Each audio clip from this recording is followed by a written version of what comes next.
Alright guys, 5 people I've got on the list and the topic today is going to be preparation before the trip. I recently made a video series, 3 episodes actually, with all of these topics, but now I'm gonna discuss it with more details. I have a big list here on the left side, a lot of things to discuss, but basically what I'm gonna do, I'm gonna split the stream to 3 different parts. Number 1 is going to be maintenance, everything that you have to do before the trip. The second part will be spare parts, what kind of spare parts you need to take with you.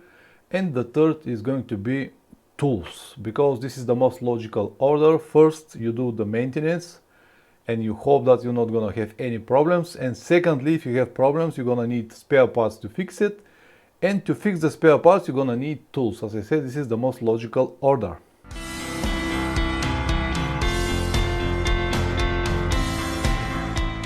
We have a new member here, Jeff from US.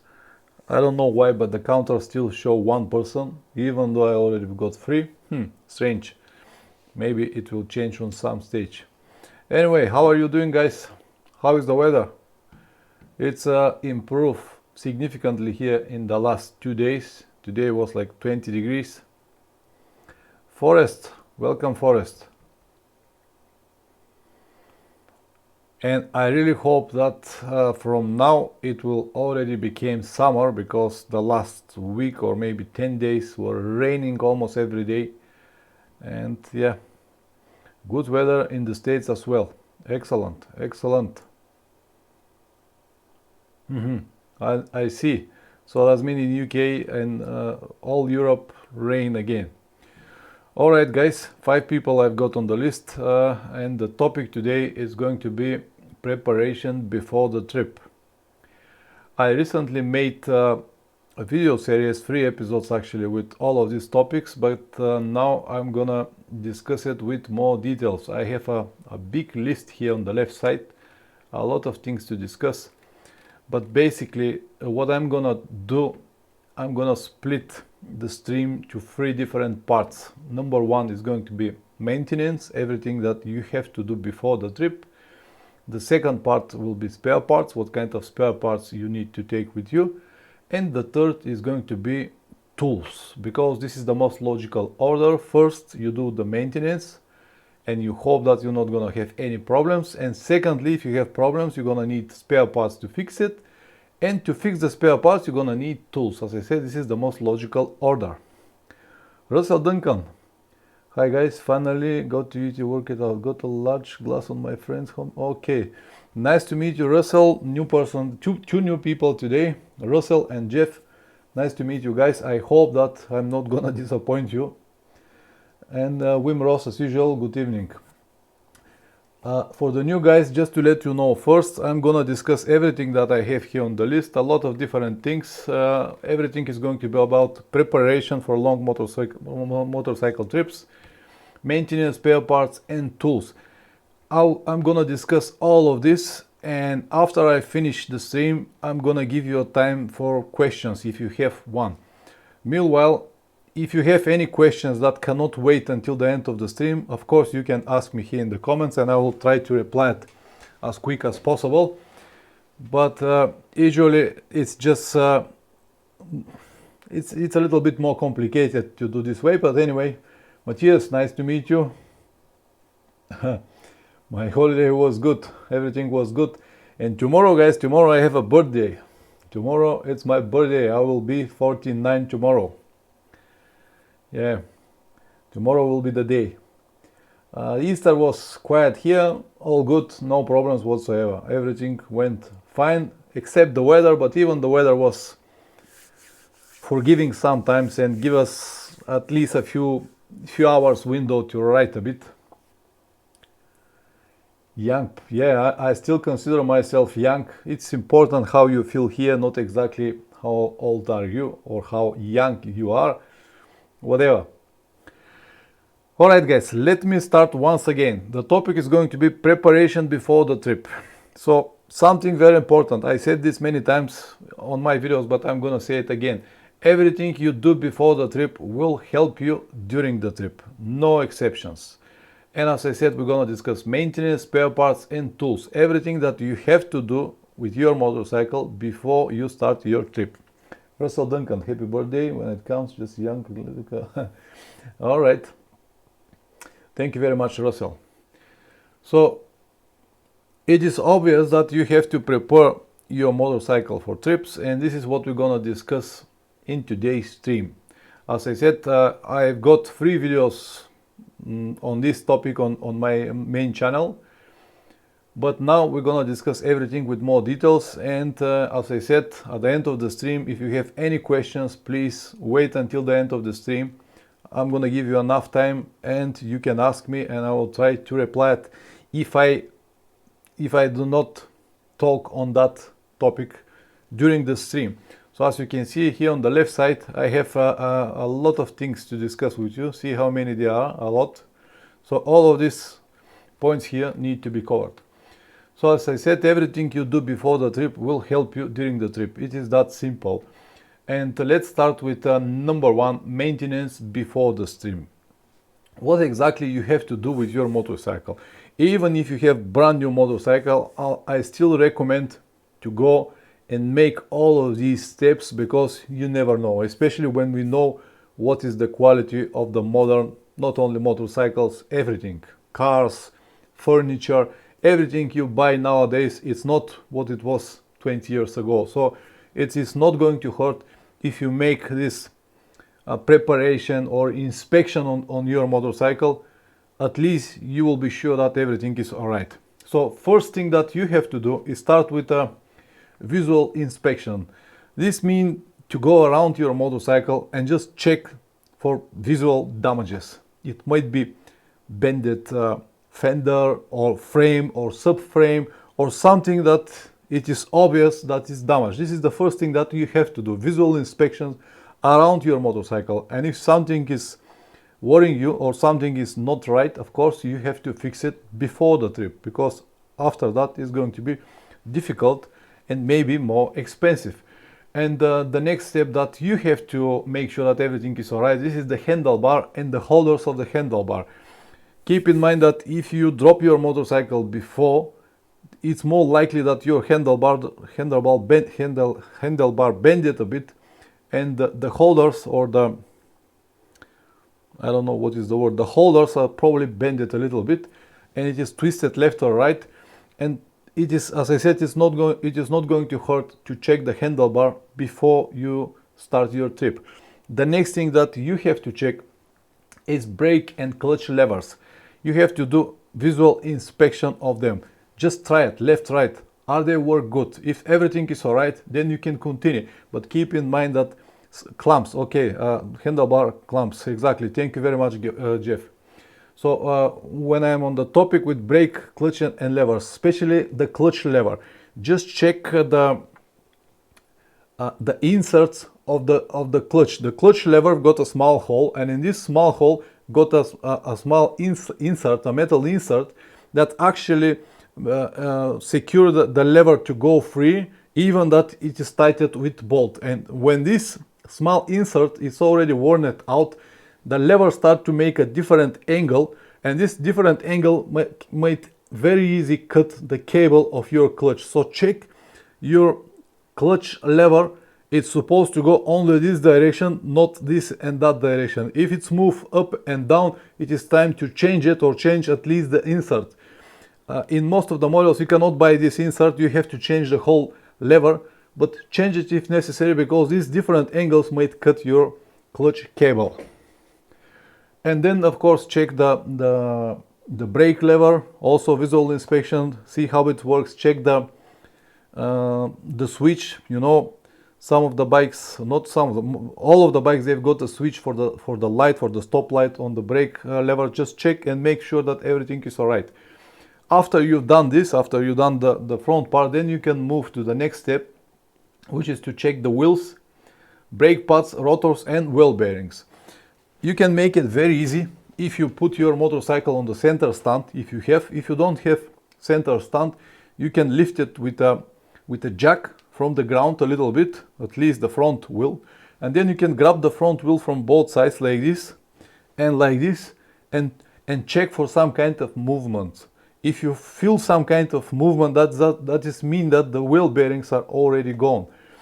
You can also spin the wheel very fast, but I don't think that you're gonna hear anything from the wheel bearing. You can hear it on the high speed, but on the high speed you're gonna have so much noise around you and you're not gonna feel it. But this movement, if it has even a very little, it's worth to remove the wheel from the motorcycle and inspect the bearings. When you remove the wheel and see some rust inside, or just put your finger and try to squeeze it like this, if you feel that the wheel bearing is sticking and have some rust, you definitely need to change it. It is not a difficult procedure. You can do it by yourself very easy in your garage. But if you're afraid from that, of course you can take the wheel and go to the local garage and they will do it for you. If you go with the motorcycle, it will be more expensive. If you bring the wheel, it will cost you less money. So make sure that the wheel bearings are fine, front wheel and of course the rear wheel. You have to repeat the same procedure. For the rear, you might need to lift with another one jack or someone to press the front of the motorcycle so the rear will be lifted, and then try it again like this. It's just a simple procedure, but you definitely need to make sure that the wheel bearings are fine. Also, until you're on the wheels, check your brake pads and rotors. If you have just a little left on your brake pads, it is better, in my opinion, to change it before you go, instead of having spare parts with you. Of course, you should have spare parts anyway, but it is always good to start with the fresh brake pads instead of worrying about it and change it somewhere on the road. As I said, of course, if the trip is long, and you will definitely need a spare brake pads, but we're gonna discuss this a little bit later. Also, check the rotors. When you spin the wheel, just make sure that the rotor is straight, it is not bended or anything like this. It is very important for your braking to have a good quality straight rotors. Okay, after you check the wheel bearings, brake pads, rotors and everything, then you can move to the triple clamp and the bearings on the central column. The triple clamp is actually hold your forks, and in the middle is the column, and on this column, the steering column got two bearings. You definitely need to check it. The best way to check that these bearings, if they are worn out, if they are in very bad condition, you're gonna feel it. When you put your motorcycle on the center stand and move your handlebar, it will make this like tick, tick, tick, tick. It needs to go very smooth from one side to another. If it has some kind of stickings in the middle, that is mean the wheel bearings are already gone. If you don't feel anything, the best way to check it once again is to remove the front wheel and move it again, because with the weight of the front wheel you might not feel it, but when you remove the front wheel, the forks became very light and you will feel everything. Even a small movement, you're gonna feel it. Oh, Bill, nice to meet you. Good morning for you, good evening for us. So definitely check the bearings on the center column, definitely. Some of these bearings, depends on the model, might be difficult to change alone, but in common they're not that bad. And as I said, if you cannot make it, just go to the local mechanic, but definitely need to check it. Okay, after you finish with this, then you go to inspect the forks. You make fork inspections. You have to check the dust and the oil seals. Depends of what kind of forks you have, upside down or just conventional forks, but in both cases you're gonna have dust and oil seals. Make sure that they do not leak. If they leak, you have to change it, because if they leak now in the middle of the trip, they will start to leak seriously and your forks will be left without any oil, and then you can damage it, and this is not good at all. So definitely fork inspection. Dust and oil seals, change it if necessary. And also check the tubes of the forks. They need to be shiny, without any scratches, without any damages, without any rust on it.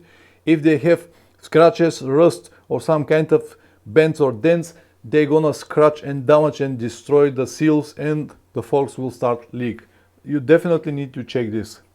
My advice is to use fork socks. I have it on my old Tenere, I have it on my new Tenere. You can find online these socks. They are made from neoprene. I have model from Acerbis. They are very tough. They last at least 2 years without any problems. After 2 years you can change it, but they are not even expensive. They were something like 20 euros, and they will protect the forks from all the dust and sun that could go on the shiny part of your forks and then destroy the dust seals of your forks. Some people said that these socks are not good idea, and they keep the dampness and they can keep the mud inside, but since I have it on my old Tenere, it's already 3 years I've got it on the old Tenere and 1 year on the new Tenere, I've got no problems at all. Before that, every year, before every trip, I was changing the dust and oil seals on my old Tenere. Now on the new and on the old, nothing at all. Now when I was changing the springs of my new Tenere, we removed the socks and I checked the forks and they were absolutely fine, because these socks that I've got from Acerbis, they are very good quality neoprene and they do not left any dust to go in, anything. So the forks were absolutely clean. So I highly recommend to have these fork socks, and you can thank me later.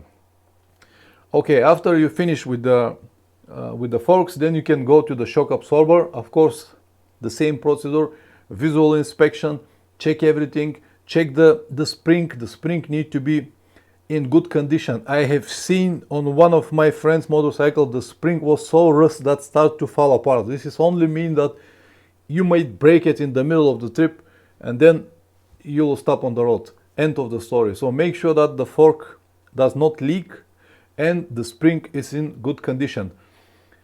Okay, shock absorber. After that, until you're on the shock absorber, check the whole linkage underneath. Depends on the motorcycle. KTM motorcycles, some of the models, they don't have any linkage underneath. The shock absorber is directly connected to the swing arm, but if you have a linkage underneath, make sure that everything is alright. If necessary, if you have it from many years and never check it or lube it before, it is worth to reassemble everything, lube it and assemble again, just to make sure that it will work everywhere without any problems. After that, of course, air filter inspection, change it if necessary before the trip. And I will not recommend to take a spare filter with you. First of all, it is not heavy, but it is very bulky. In the best scenario, it's going to be something like that. And because it is made from paper, you might damage it, so you actually don't have any place to put it on the motorcycle. So it will be much better to change it before the trip and start with a fresh air filter, and you don't need to worry about it. At least 20,000-30,000 kilometers, maybe more, depends on that where you ride. If you ride in very dusty conditions, if you plan a lot of off-road, then I will recommend to go and buy a washable filter, something like K&N or different brand, whatever, but filter that you can remove it, wash it, dry it, lube it and have it again. Exactly what I have on my Tenere. It is not necessary, but I want to be sure that if for any case I need to ride in very dusty conditions or some mud went into my filter, I can wash it and start again instead of the need to replace it with another filter. Here I have to confess something, that original paper filters are more, they provide more protection. This is already tested from many people, but the possibility to wash the filter and continue the trip, it's what I need. Dear guy, I'll be curious as you how my ideas of suspension is after being created and being shipped in the UK. Okay, well, you will see this shipping usually, you know, they have everything on a big wooden pallet and they have to compress with big belts the suspension very much, and I hope that everything will be all right, but you're right to worry about it. We'll see how it is. I would like to know, just let me know how it was after the shipping. I hope that everything is going to be all right. All right, we went to air filter. The next one that you have to check these are the brake lines. So guys, I am basically telling you everything, every part part of your motorcycle need to be checked. Because remember the words, everything you do before the trip will help you during the trip. If you need to spend a couple of days, even weeks in your garage checking and adjusting and cleaning and changing all of that, I can tell you that it will pay off. It will be even a pleasure to work on your motorcycle. For me, this is like a part of the trip, part of the adventure. Once I start to prepare the motorcycle, it is already like starting the trip. So every minute or hour or day that you spend in the garage will help you later. So don't mind that there are so many things, you just need to check it out before you go. As I said, they will help you after that.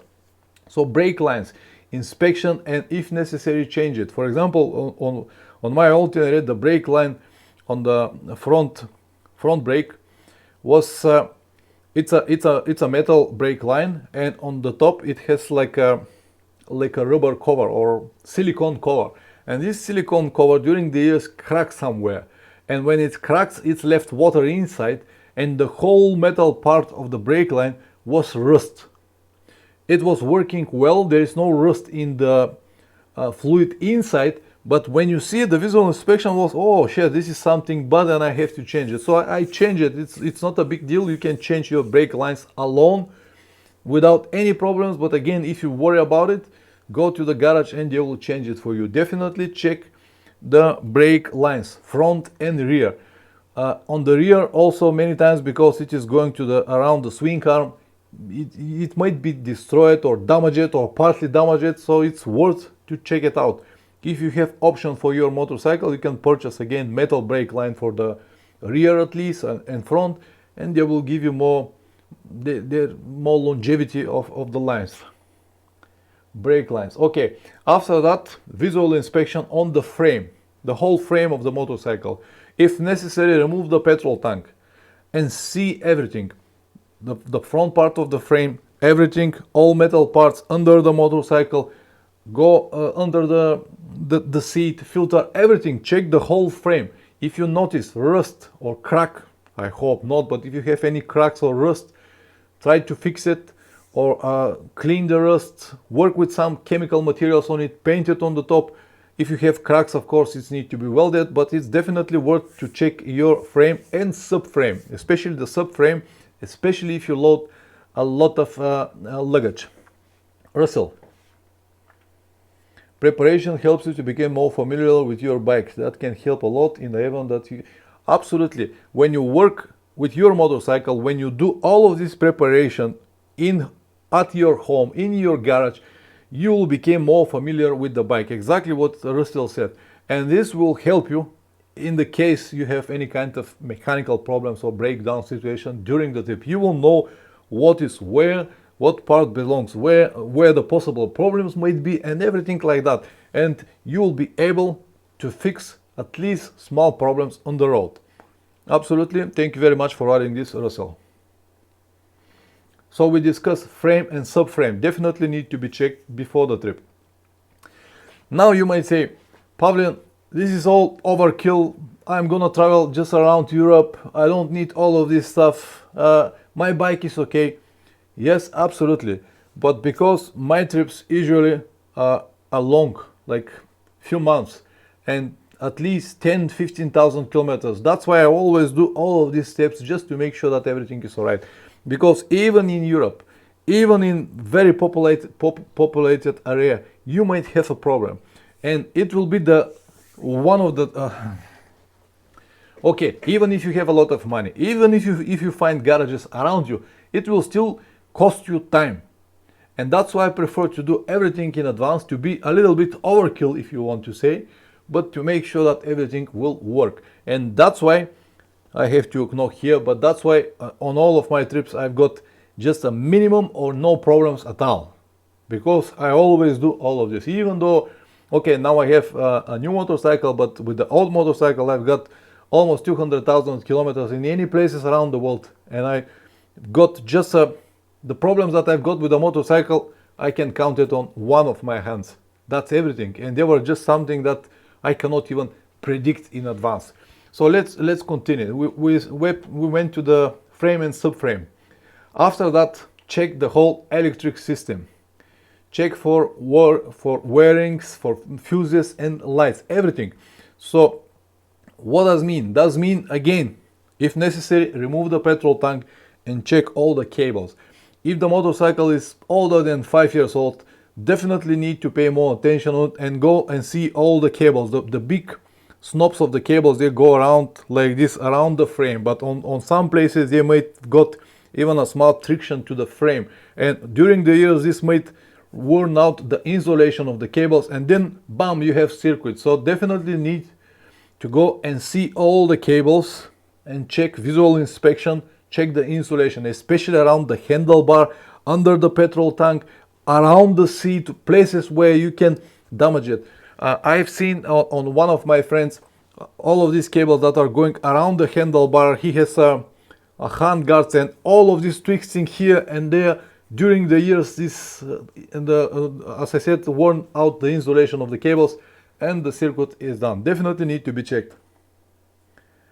I even replaced the clutch plates. Absolutely, this is a good decision. If your clutch plates are more than 70,000-80,000 kilometers, definitely need to be replaced.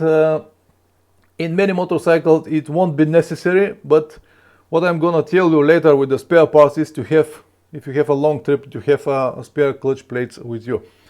Anyway, back to the electric system. Check for wirings, everything, all cables, the whole motorcycle. As I said again, it will take time to inspect all of these cables, but it will pay off. And of course, check the fuses, check the lights. I don't need to tell you, headlight, high beam, indicator, stop light, check all of this and make sure that all connections are good. Just if necessary, use some electric sprays, clean it, lube it if necessary, but it needs to be in good condition. One advice from me: all of these big cables that are going around the frame does not need to be tightened to the frame. Just leave them a little bit loose like this. This will prevent friction with the frame. Next one, charging. Definitely check your charging, your alternator output.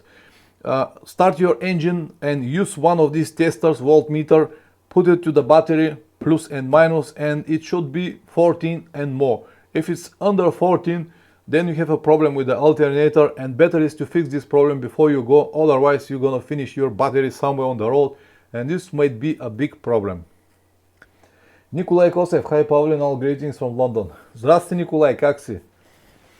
Hello Nikolai, how are you doing? You're from London. Yeah, you're a new member. Thank you very much, Nikolai.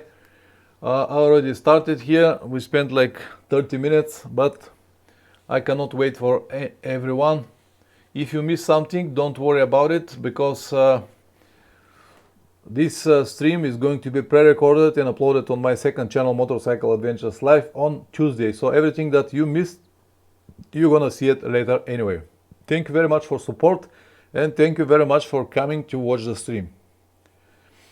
All right, we went to charging. Definitely, as I said, inspect your alternator, charging system, use a tester, voltmeter, make sure that it has output 14 and more. If it hasn't, first you have to check your voltage regulator. It might be just finished. It is the cheaper option, and if it works fine, then you have to check the alternator, which is a little bit more expensive procedure, but definitely need to be done before the trip.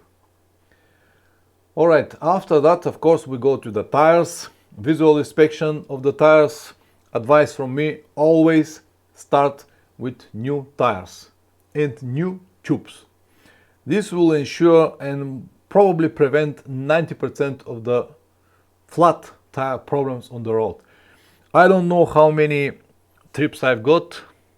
I'm traveling from around 15 years, and during these years I've got, I don't know, probably 3 or 4 flat tires for all of these years and all of these kilometers. But before every trip I start with brand new tires and brand new tubes. Many of my friends try to save money and they changing only the tires without tubes, but this is a mistake, because when you pay for tires front and rear, it will cost you, like, let's say 300 euros. The tubes will cost you no more than 50 euros for both front and rear, and this will be like a good insurance that you're not gonna have any flat tire. Of course, if you have a big nail, punch the tube, the tire and the tube. It doesn't matter, new tube or old tube, you'll have flat. But in most of the situations, the tubes are just worn out, especially around the vent. They're worn out because of many years of use. So advice from me, change the tires and tubes, and don't change it in your garage. Go to the professional garage and they will do it for you. They will make it professionally, they will do it as they should. They will put some talc in. I don't know what is the English word of talc. Nikolai, if you know, please let me know. This is the white powder that they put in the tires. Talc, and this talc prevents the tire to overheat and friction between the tube and the tire. And if it's made professionally, they will last many kilometers. And in the last 7-8 years, I always used Michelin heavy duty tubes. They are 4 millimeters, a little bit hard for the guys on the garage to mount it in, but after that, no problems whatsoever. Coolant hoses, fuel lines, absolutely. Thank you very much, Richard. Coolant hoses, I forgot about them. Definitely need to be checked. Visual inspection, if they are damaged, if they are blown, or if they've got some cracks. Also, all of the clamps that they've got definitely need to be checked. Thank you very much, Richard. Do you pump, Nikolai, do you pump them to the correct PCI or just on look? Well, first I have just visual inspection, but if I have to change the tires, I change the tires, and then of course I pump them to the recommended PCI or bars we use here. Talc, okay, it's talc, the same. Talcum powder. Thank you very much. So you definitely use talc, new tubes, new tires, new tubes, talcs mounted as they should be mounted. Make balance as well. Some people might say balance is not a big deal. You don't need balance on the motorcycle. You definitely need it, because if you don't have a well-balanced tire, if it has some kind of disbalance, it will destroy your wheel bearings much faster. So before the trip, go to the professional garage, tires, tubes, talc powder, balance everything. Make sure that everything is alright. Lube very well your axle, and you actually will forget about your wheels and tires. Russell Duncan, if you have tubeless repair kit, you could practice using it on old tire right before the repair. Absolutely. It doesn't matter do you have tubeless kit or you have tubes. It is always worth to make some practice at home. When you're on quiet atmosphere, when you have time, when you're not stressed, when you have power remove, you can start with your front wheel, because it is easy. It is lighter. It is easy to dismount it and mount it. Make some practice with tubeless or tubes. Practice is not going to hurt. Practice made perfect, you know. All right, enough for the tires. Let's go to the next now, which is chain and sprockets or drive shaft if you have.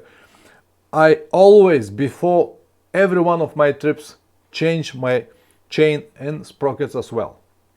And I never worry about chain at all. I never worry about oilers. I never worry about lubrication of my chain.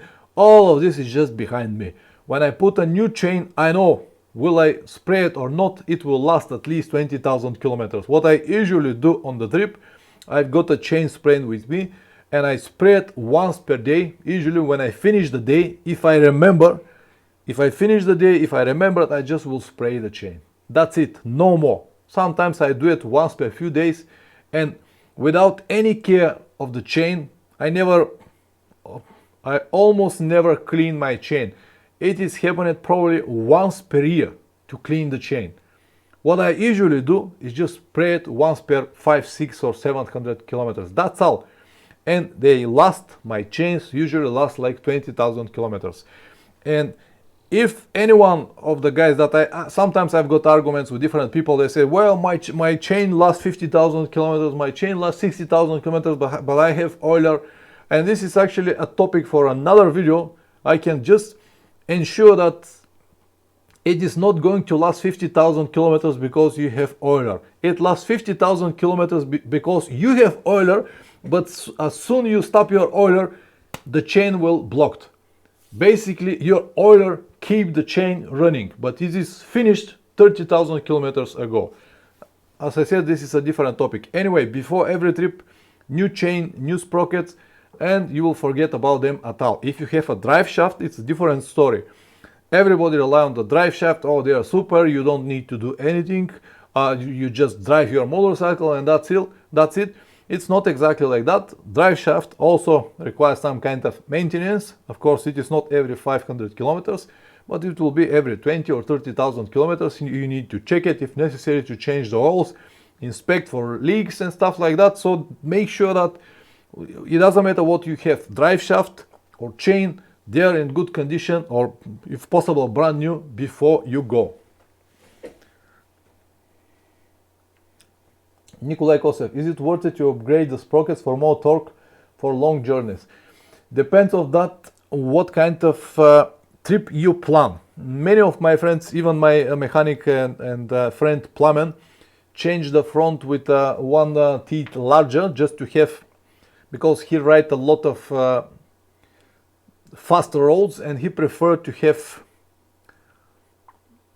a higher constant speed. For example, now with the Tenere, when he ride with 140, 150 kilometers per hour, he usually ride very fast. The RPMs are something like 7,000 RPMs. When he switched to one tooth larger on the front, they drop with almost like 500 RPMs. So it is worth if you plan a lot of highways, long trips on a long speed. But on the other hand, once you move to the technical roads or some kind of dirt roads, or if you plan a lot of kilometers in the traffic, then it might be a problem. I honestly never make any changes on the old motorcycle, and on the new now just ride it as it is. Many people do it. Does it work? I don't know. Depends of you. If you want to have, if you have, for example, my Tenere 700 and want to spend many thousands of kilometers only on the highways riding with 130, 40, 50 kilometers per hour, it will definitely work to change the front sprocket with one tooth larger. If you plan a lot of off-road, technical off-road, then it might work to change the front sprocket with one tooth smaller. Then you will have more torque. But for me personally, no. Alright, I was to the chain and sprockets and drive shaft. Then we go to the fluids. Antifreeze, oils and brake fluids. I don't need to explain once again. All of this need to be checked and if necessary, changed. Antifreeze, you don't need to worry about it. You don't need to change it every year, but it will be good to change it at least once per few years. To be honest, guys, on my old Tenere, I changed the antifreeze when the motorcycle was 12 years old. I never check it and never change it before that. When I said I never check it with the tools to see what is the substance inside. I always check only the levels, and after 12 years I changed it and it was even clean. So about the antifreeze, if you like, change it every few years, definitely not every year, but let's say once per 3-4 years you can change it.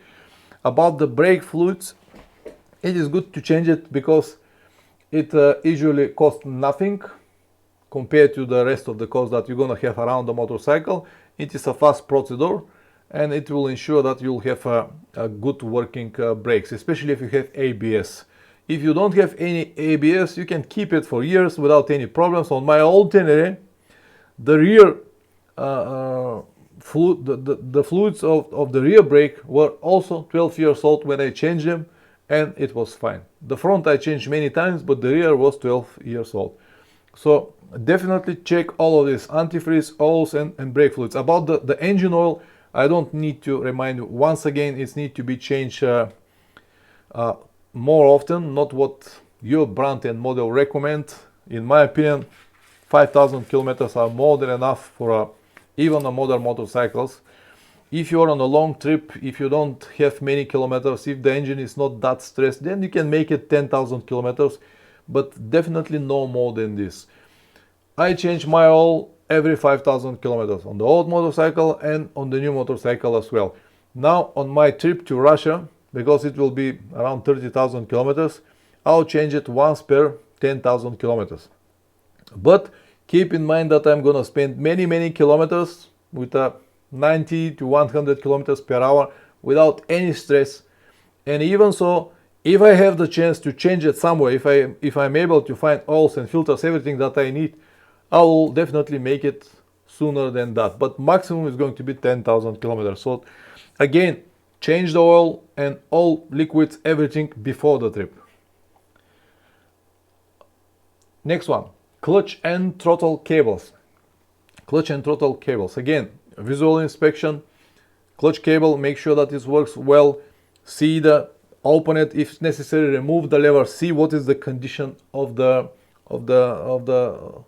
cable inside, not the insulation, the real cable. If it has some kind of metal go this or that direction, just definitely change it. And of course, check the cables of the throttle. If you have any stucks, if you have any noise or any squeezing sounds, definitely change them. Next one, valve clearance. This is something more technical. It will require some kind of knowledge. If you do not have it, just go to the local mechanic and they will do it for you. And depends on the model. Some motorcycles will require valve check every 12,000 kilometers, like a Ducati, for example.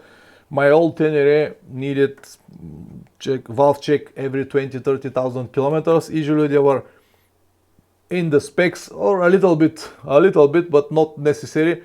But I don't know what kind of motorcycle you have, but definitely if you have more than 50,000 kilometers, definitely check the valve clearance. It needs to be correct, because this will ensure that the motorcycle will work correctly. If they are too open or too close, then of course this is a problem. And then the next one is spark plug or plugs, whatever you have, definitely change it before the trip. Even if you have a spark plug that is, let's say, 10 or 15,000 kilometers old, and you know that you have to change it on maximum 20,000 kilometers, I will still recommend change it before the trip and take spares with you. But definitely change it before the trip. It is not going to hurt you, to hurt your budget. Usually the sparks are not that expensive. They cost almost nothing compared to the rest of the cost. And definitely change it. And the reason I said change it before the trip, because in most of the motorcycle, they are not really easy to access it. For example, on my old Tenere, it's easy. I can just stay on the site and change the spark plug for 10 minutes. But on my new Tenere, I have to remove the petrol tank and so many different components, and even so, it's difficult to make it. That's why I plan to change my spark plugs before I leave now for my next trip. The moment I've got 25,000 kilometers on the clock, I am sure that the sparks will be in very good condition, almost like a new, but I'm gonna change it anyway before the trip, because I don't want to worry about spark plugs during the trip. And of course, when you check the spark plug, check the cables of the sparks and the pipes of the sparks. Check everything. If they've got any cracks or some kind of dampness in or some corrosion, definitely change everything. The next is exhaust. Condition of the exhaust, actually the whole generation. Check everything from the cylinder heads, everything until the muffler. And when I say first checked for visual inspection, no cracks, no damages, nothing. And all the holders, all the places where the exhaust, the whole generation and the muffler are mounted to the motorcycle, make sure that they have a rubber holders, rubber mounts, because these rubber mounts between your exhaust and the frame keep the vibrations out.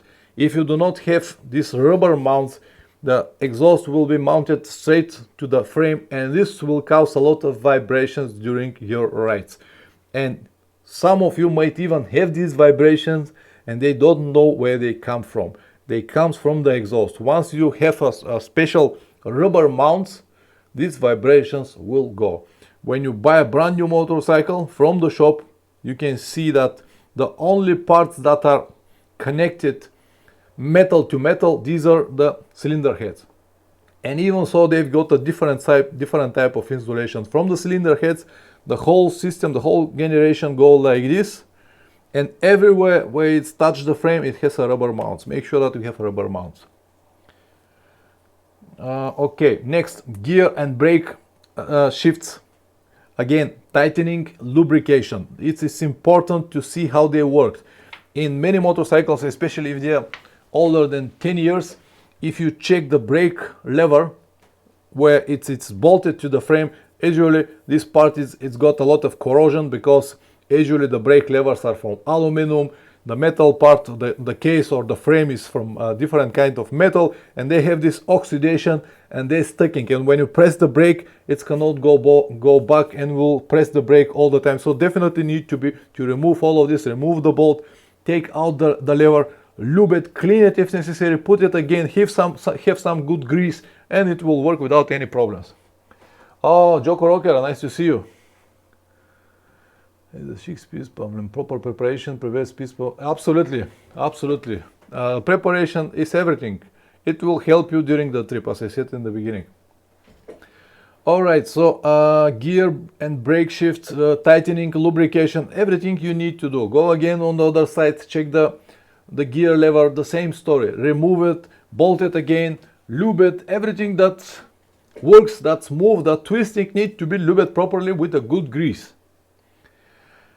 And after that you have to go to the swing arm inspection, lubrication or bearing change. This is a little bit pain in the ass procedure, because it's a lot of dirty grease and it is under the motorcycle. It is painful, but it will definitely pay off if you do it before the trip, especially if the motorcycle is older than 5 years. If it's a brand new, you can skip this, but again I will not recommend, because even on the brand new motorcycles like my Tenere now, I open it, all the linkage and swing arm, I open it when the motorcycle was on 8,000 kilometers, just to find out that they were almost dry inside from the factory. So definitely remove the swing arm, remove all of these big axles, check all the bearings. The bearings are very strange, they're like with a lot of needles inside, and use a good grease and grease everything, and then the linkage and everything underneath need to work smoothly without any problems. Because as I said, this is a pain in the ass procedure, but once you do it, you will be sure that the next 20,000 kilometers it will be fine without any problem. So definitely need to check swing arm inspection, lubrication or bearing change if necessary. Then you have to go to the side stand inspection and lubrication. Now on my new Tenere, the side stand is from aluminum and the frame is metal, and the part where they connect together oxidate, let's say for 2-3 weeks. If I'm riding on the rain or mild weather, fog or mud on everything, and the side stand just stuck, and when I open the side stand and then start the motorcycle, hit it with my leg, and it just stay in the middle, does not go to the top. So I need to stop it, lube it very well here with WD or any kind of grease, and then start work together. So definitely need to check your side stand, because you might fall down from the side stand, and it's a good to be checked in advance. Side stand inspection, lubrication. And finally, when you do all of this, when all of this is done, it doesn't matter how long it's gonna take. As I said, it will pay off, but then go around your motorcycle and check all bolts and nuts. Make sure that they are tightened, there is no rust or corrosion.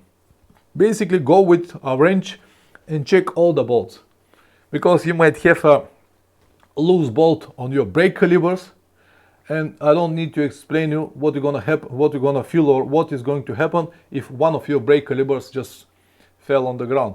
Just go and check all of the bolts of the motorcycle, make sure that they are tightened properly. Don't over tighten them, just check it by hand. If you have a ratchet, you can grab the ratchet like this, grab it just like this. Don't make it like this is a lot of force, but if you just grab it like that, you can make sure that just the bolts are tightened. Anyway, this is the first part. The first part was longer, it was the maintenance before the trip. Now the second part is going to be about the spare parts, and the spare parts, the part of the spare parts is not that long. We'll make it faster, but we're gonna make it faster because we paid so much attention on the preparation before the trip. If you do everything that I told you here, there will be not so many spare parts that you need to carry with you. If you do the maintenance before the trip, the spare parts won't be that many. What I mean by that, if you change the spark plugs in advance, if you change your oil, if you change your air filter, if you change your brake pads, if you change all of this, you actually have no room, or you don't need to take anything with you, unless the trip is longer than 10,000 kilometers. Then you will need some spare parts. But if the trip is 2, 3, 5 or 6,000 kilometers and you already done this maintenance before the trip, the need of spare parts is just gone, totally eliminated, just because you already done everything in advance. But if the trip is longer than 10,000 kilometers, then you're gonna need some spare parts. For example, brake pads, front and rear. Even if the trip is short, even if you change the brake pads in advance, I will still recommend to have a spares with you, because sometimes you might have a damaged brake pads. They might be destroyed for some reason. You might burn them out, or they might get some sand or some lubrication in, or they might be destroyed for any reason. It's almost impossible to happen, and it's never happened with me, but you never know. So make sure that you have a spare brake pads with you. Or you might ride in very dusty or sandy conditions, and the sand will be like abrasive and will destroy your brake pads faster than you imagine. Or for example, your rear brake might get stuck for some reason and press the disc and worn out the brake pads very fast.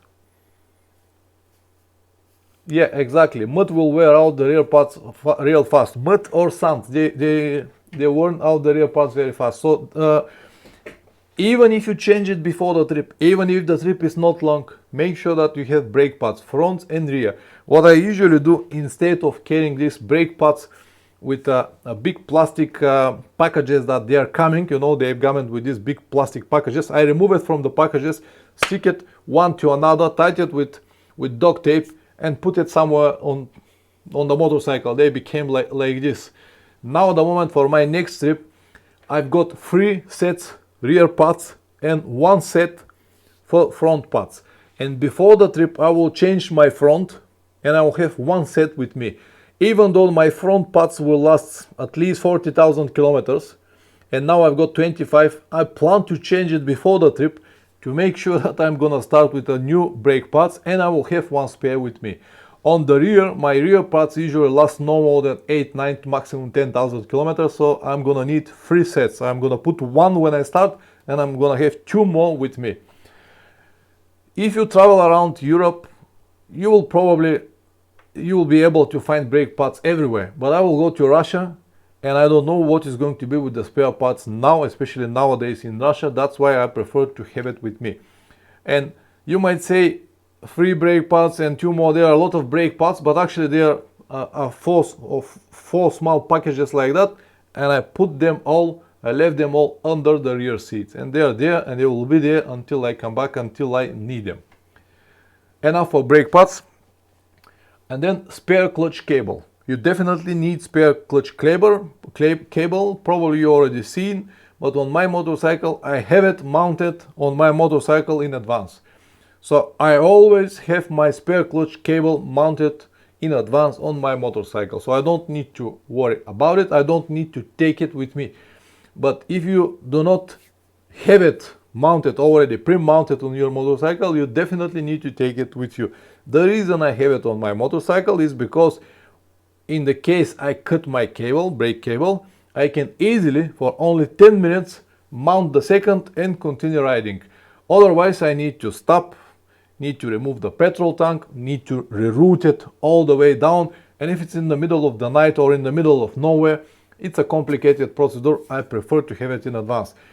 If you have a Magura pump, if you have an oil pump, it is a different story, but it could be beneficial, it could be also downsides, depends on the situation. Usually the oil pumps work without any problems, but if you have problem with the pump, then might stop for a very long period of time. Anyway, let's go. If you have a oil pump, make sure that the liquid is changed and everything works properly. Make sure all of this is done before the trip. Then a spare voltage regulator. They are that big, not that expensive, and they might prevent many problems on the road. just make sure that you have one with you. I have it now on my trip to Russia, and I always got it on any of my trips, a spare voltage regulator always with me. Fuses, all kinds. All the fuses that you have on your motorcycle, you have to have it in small plastic bag. All the numbers, all the amperes that they've got, 2, 2.5, 7.5, 10 amperes, 20 amperes, 30 amperes, whatever numbers you have, make sure that you have spares with you. Spark plugs, spark plug or plugs, whatever numbers you've got, spares definitely with you. Even if you change your spark plugs in advance, take a spares with you. And because you never know, you might get a defect spark plug or you might burn it for some reason, it's good to have a spare with you. For extremely long trips, spare clutch plates, Russia. Now for Russia, I'm gonna have a spare clutch plates with me. My plates now, my engine now, on my motorcycle is on 25,000 kilometers. I don't think that I'm gonna burn the clutch in the next 50, 60 or 70,000 kilometers, but you never know. If I need to ride on very bad road conditions, mud, sand, or you never know what is going to be. It might be for reason or without any reason, but I might burn the clutch. And if I burn the clutch, I want to be sure that I will have a spare plates with me.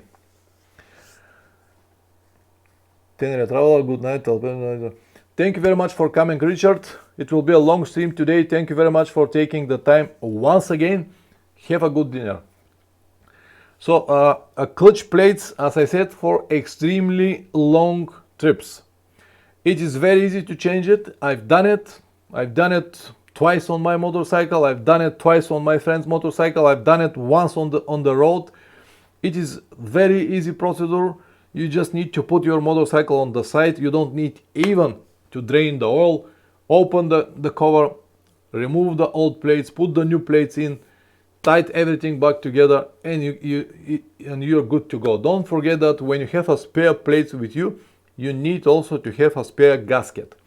And the gasket usually is difficult to carry with you because the gasket usually comes on the board like that, and they're inside. What I do, if they're not that big, I keep them on the rear side where my back protector is. There it is exactly the same size. I keep the gasket over there, and if it's bigger than that, then I remove it from this paper and twist it very gently without cutting it like that or without damaging it like that. I very gently twist it like that and have it in small plastic box like this. So this plastic box will prevent the gasket to be destroyed or bended, but I will still have it with me. So if you have a clutch plates, you will definitely need a gasket. And if you have a gasket and clutch plates, even if you burn it on the road, you can change it for no more than an hour or two and continue traveling. And again, for very long trips or trips that are in the countries that are not so popular, you might need to bring oil and filters with you. Let me tell you a few examples.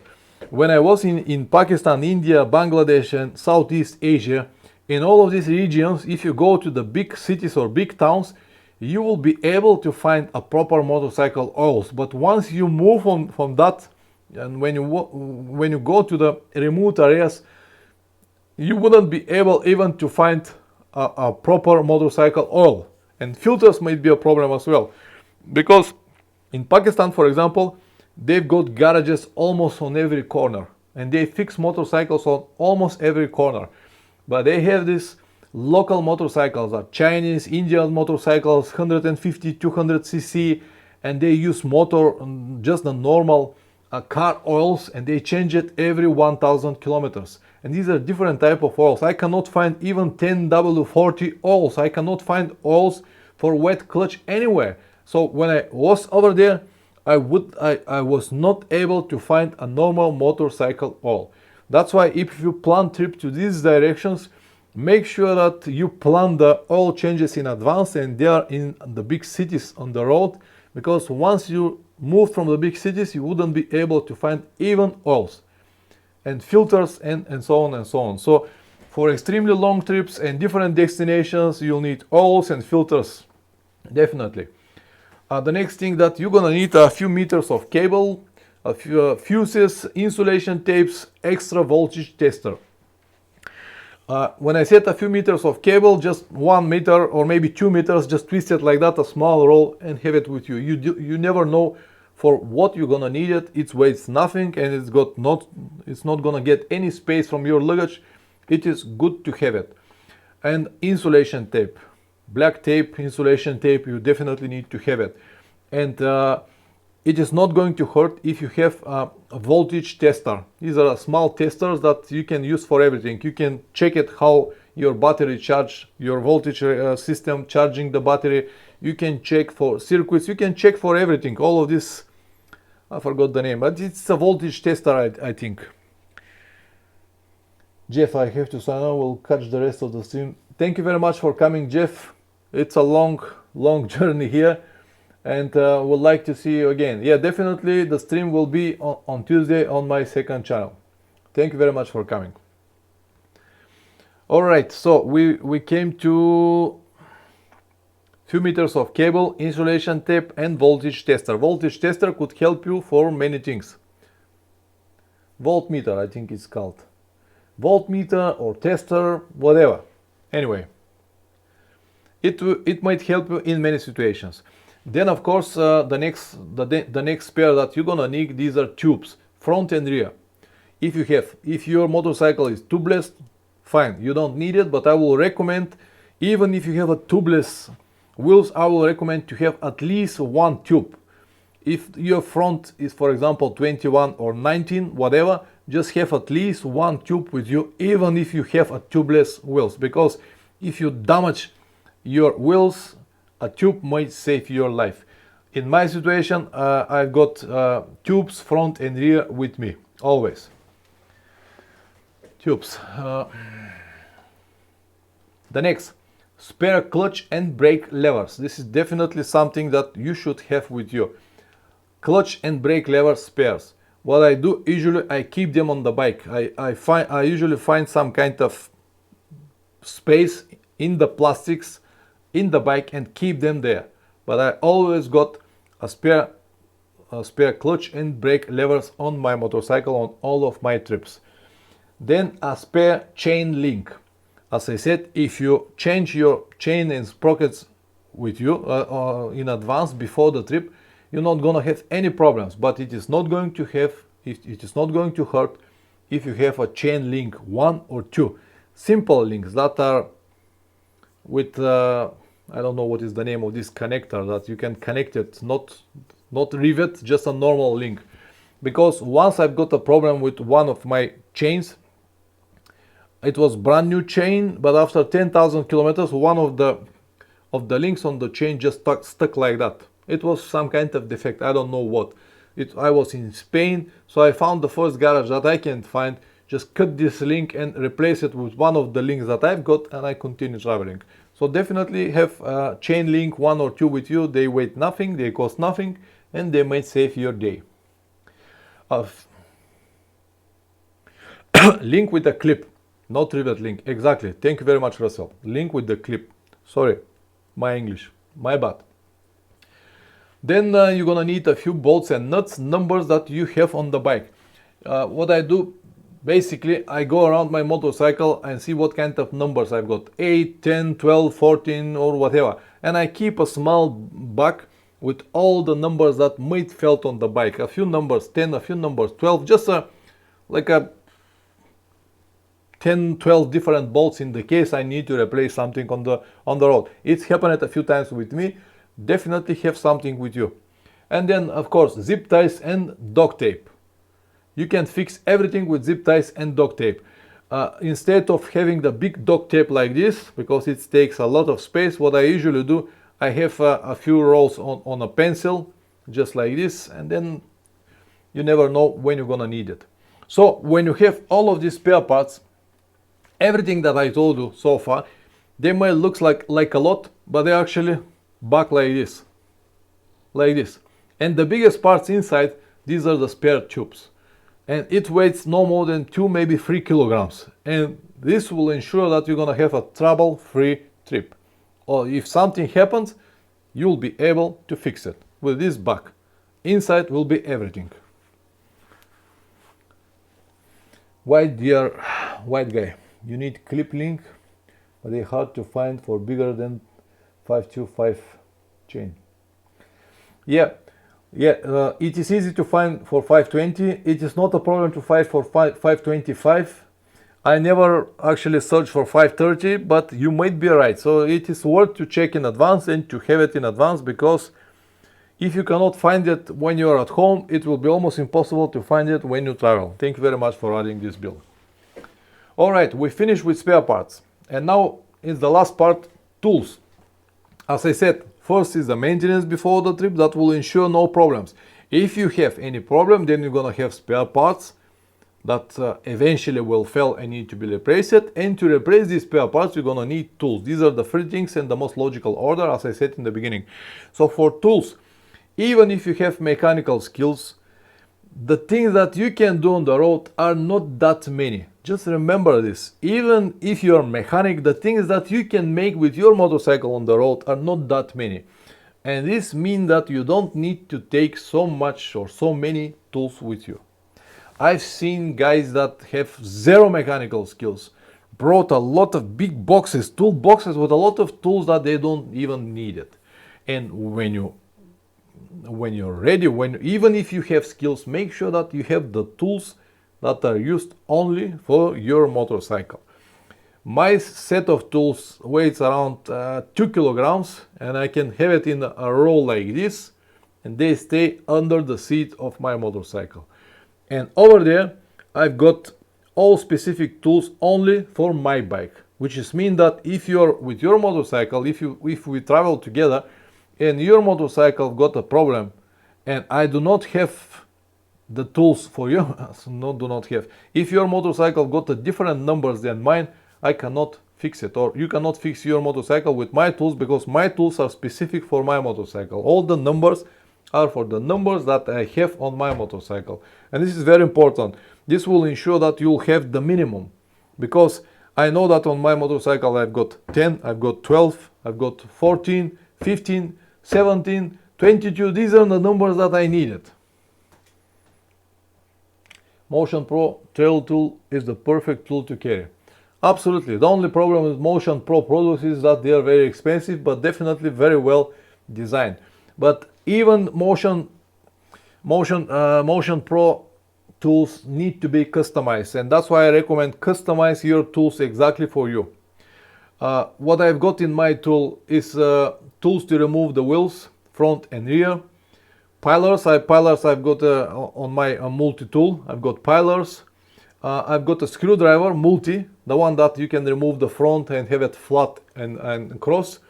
I've got a set of Allen keys, exactly the numbers that I've got on my motorcycle.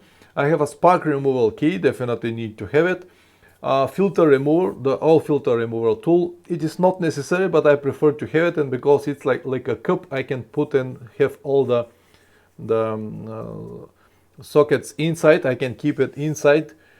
And on the side of that, I've got some other wrenches, numbers that I've got on the motorcycle, like 8, 10, 12, 15, 17, everything that I have on my motorcycle. And then I've got small ratchet with necessary numbers, the necessary sprockets. This is everything I have. And as I said, it's a big roll, it's a small roll like this, not bigger than that, not heavier than 2 kilograms. I think that is even less than 2 kilograms. And on the side of that, I've got two big brake levers that are hung on the side of my motorcycle with zip ties. So they're big, I cannot have it under the seat. I don't want to have them in my luggage, so they are tied on the side of my motorcycle with zip ties. And that's everything I've got. So spare parts and tool sets all together, they shouldn't exceed 5 kilograms. If they are more than that, that is mean that you have done something wrong. You save some money from maintenance before the trip, or you're worried too much or take too much during the trip. In both cases, you'll be wrong. That's everything that I plan to say for today, guys. It was a long speech, 1 hour and 10 minutes. Of course, I might miss something. So now, guys, I'm gonna give you the time. If you have any questions on the topic that we discussed, preparation before the trip, or any other question, it doesn't matter what it is, I'm here, and if I'm able to talk, I will be, of course, I will be glad if I can help you. So, go ahead if you have any questions. Joke Rocker, how about some quick steel? I cannot understand. What do you mean about this quick steel? It's a glue. Yeah, okay. Yeah, it is good to have it. I never had it with me, but it's good to have it. If you damage your covers, left, right, or your engine, you'll be able to fix it. Yeah, okay. I got it. It's a good to have it. In fact, I never had it with me, but it's good to have it. Definitely good to have it. Yeah. They've got also made like a in a plastic containers. When you spray them, they mix together. It's definitely worth to have one of these. Yeah. Just Nikolai Kosev. Is it a mistake to go on a long trip without a windshield? Well, it is not a mistake, but I will recommend to have it because you're gonna have all of this wind hitting your chest all the time, and you'll be tired much faster than if you have it. The fatigue will come much faster than if you have it. Also, the wind shield protects not only from the wind, it protects from the rain as well. And yeah, it's definitely worth to have it on the trip.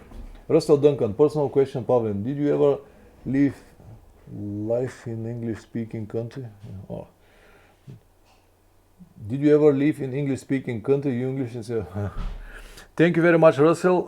No, I never live in English-speaking country. As you can see, my English is not very good, but it's the only one I have. If you want, I can make the stream on Bulgarian, but then it's going to be very difficult for you. Thank you very much for the encouragement. I always try to learn more and improve my English, and it is not an easy procedure, but I never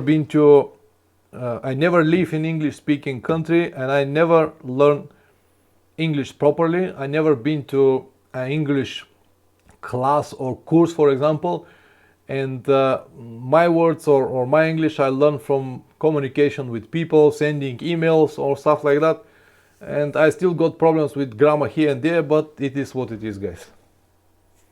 Are you taking oil? Nikolai Kosev.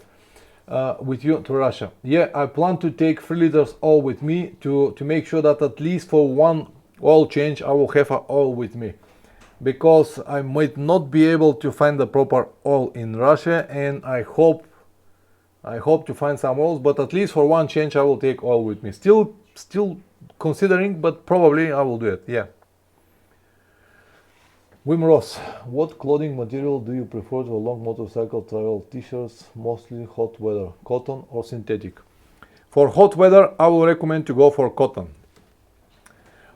Synthetic, the synthetic will dry faster, but for hot weather, I will recommend to go for cotton, because cotton keep the water in.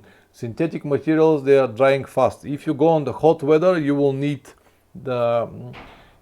moisture. You will need your t-shirt to hold the water as long as possible. That's why I will recommend go for cotton on the hot weather. If you go on the cold, then synthetic. Joko Rocker was going to say your English is better than my Bulgarian. Absolutely. I can bet on that. Can I recommend bike store in Varna for gear? Well, Nikolai, we have one, Diana Motor, which is very close to Kat, Varna. They don't have much inside, but you will definitely be able to buy some gear, some helmets, boots. I don't think that they have many boots, but they've got some jacket and pants. Yeah, Diana Moto. In Sofia you'll have a much better choice. In Varna not that many, just one shop. Wim Ross, what will be your next motorcycle helmet? What brand for your next trip? On my next trip I will go with the helmet that I've got at the moment. This is the helmet that I'm gonna use with me. I hope it will last to finish the trip, but after this trip I will probably replace it. With what? I don't know. I haven't found another good solution at the moment. I don't know yet. Dear guy, what do you think is best ratio to ride day and relax day? What do you mean best ratio, dear guy? how many days to ride and how many days to relax, or what do you mean? Just make it more specific. I cannot understand you.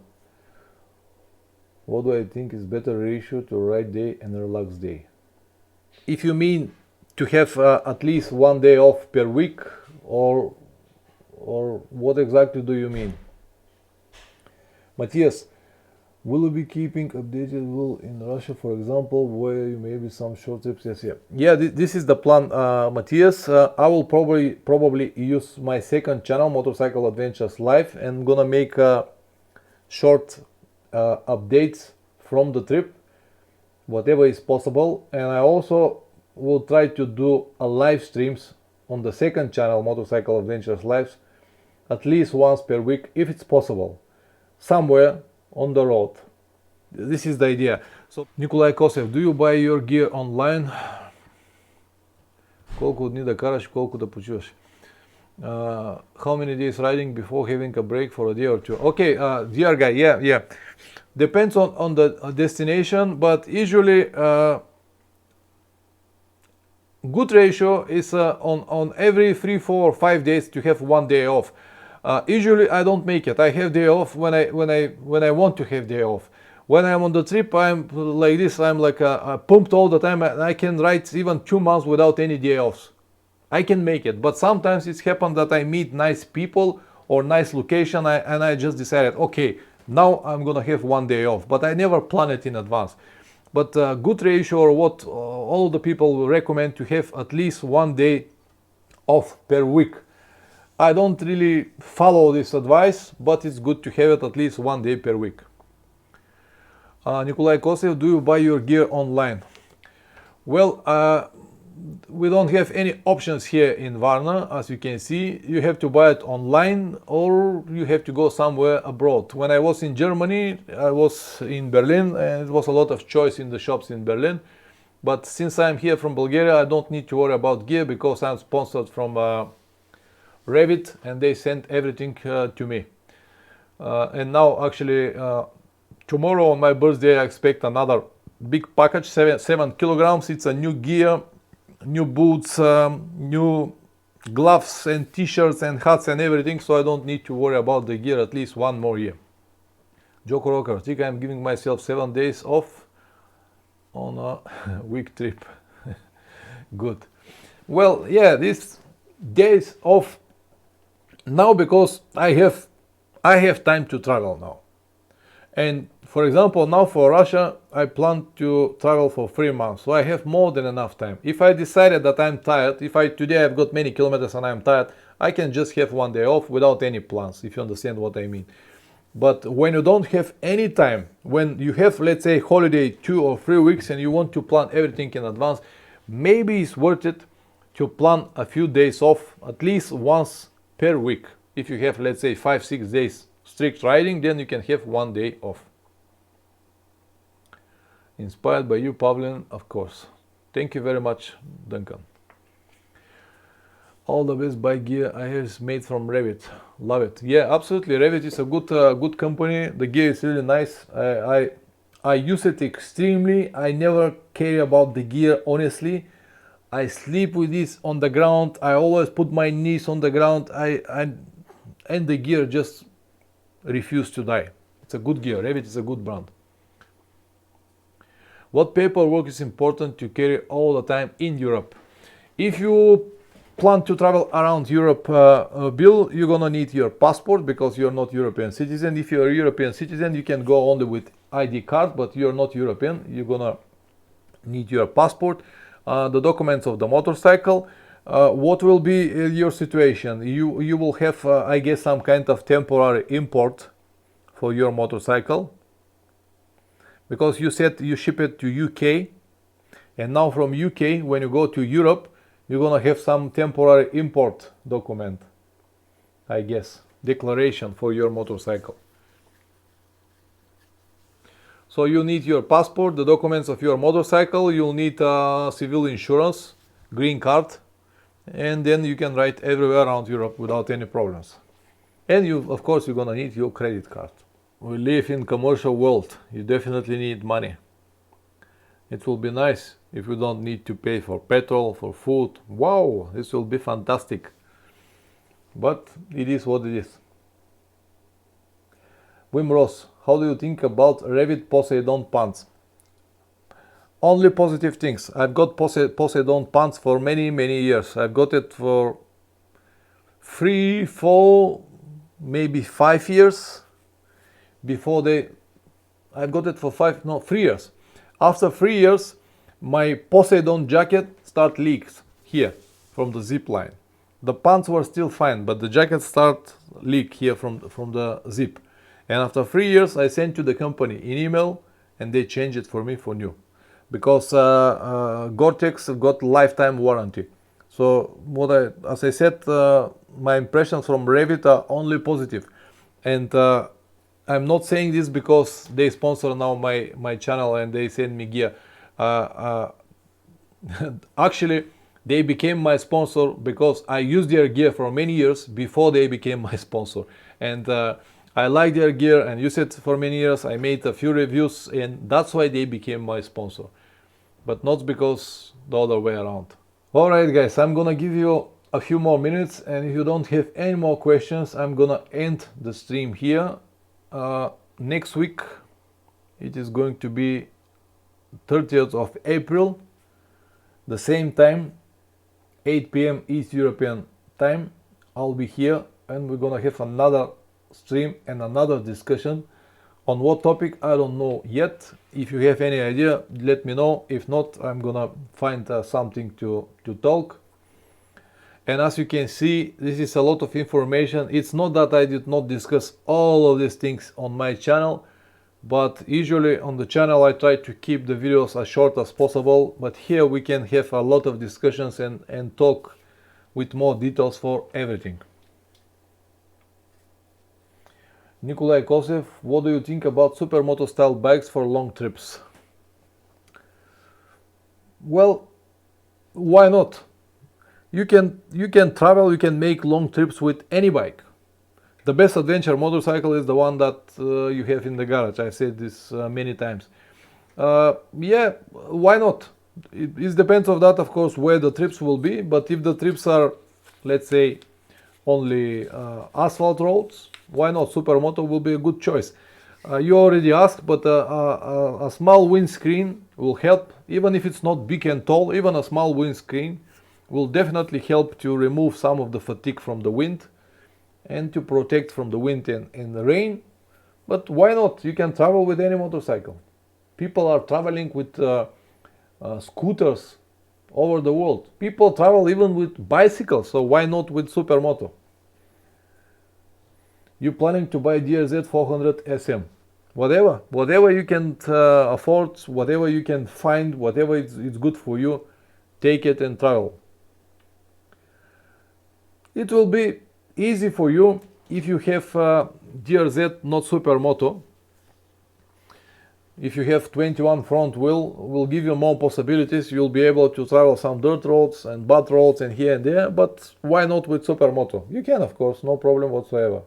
The Enduro version, yeah, if you buy Enduro version will be better, because you'll have this flexibility. You'll be able to ride on the normal asphalt roads, but if you decide to go on the dirt roads, you'll do it as well, because DRZ 400 it's very good for the dirt roads. You will have this flexibility. It will be better for you. With Supermoto you'll stuck on the road, but if you go to the place where the roads are bad, bumpy roads or dirt roads or mud or something like that, with these Supermoto tires, it is not going to be fun at all. And Supermoto are 17, with Enduro you have 21, you have more clearance. I don't know, it's just my opinion. If you like Supermoto, if you like this style, why not travel with whatever you have? People travel with everything. See, Jack Lucassen went around the world with Yamaha R1. Why not? Alright guys, thank you very much for coming. Thank you very much for chatting here. A lot of questions today, a lot of activity. Nice to see new people here. Russell, enjoyed the chat. Thank you, Pavlen. My pleasure, my pleasure. Thank you to all of you guys. See you next week as well. And until then, keep smiling, keep riding. And see you next week. Bye.